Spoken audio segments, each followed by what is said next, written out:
अमावा के डढ़िया चढ़ी कोयलिया बोले हो कोयल बोलिया सुहावन लागे हो कोयल बोलिया सुहावन लागे हो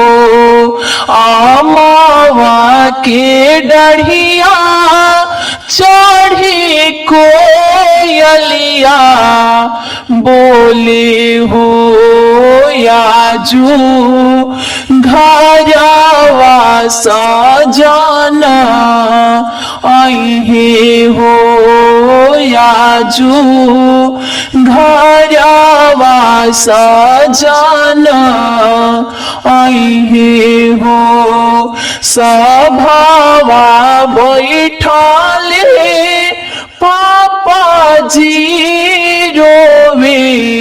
लगलन रामायाजू बेटिया सपनवा होइबे हो आजू धियावा सपनवा होइबे हो सभावा बैठल चाचा जी रोवे लगलन हो आजू बेटिया सपनवा होइबे हो आजू धियावा सपनवा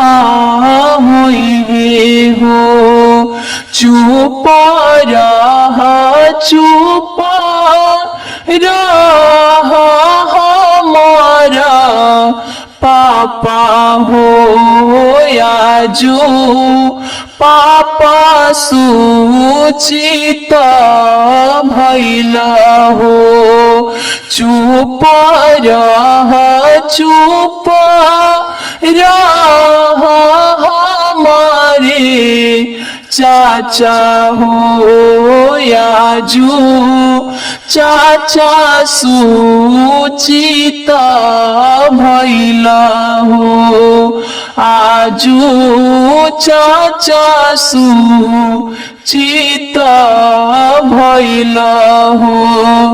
सबरे संपत्तिया पापा जी बची जइबे हो सुंदर धियावा चोरिया होइबे हो सुंदर धियावा चोरिया होइबे हो सबरे संपत्तिया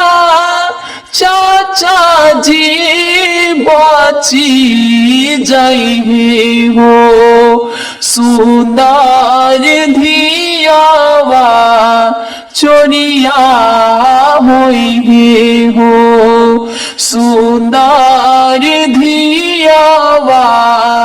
चोरिया होइबे हो।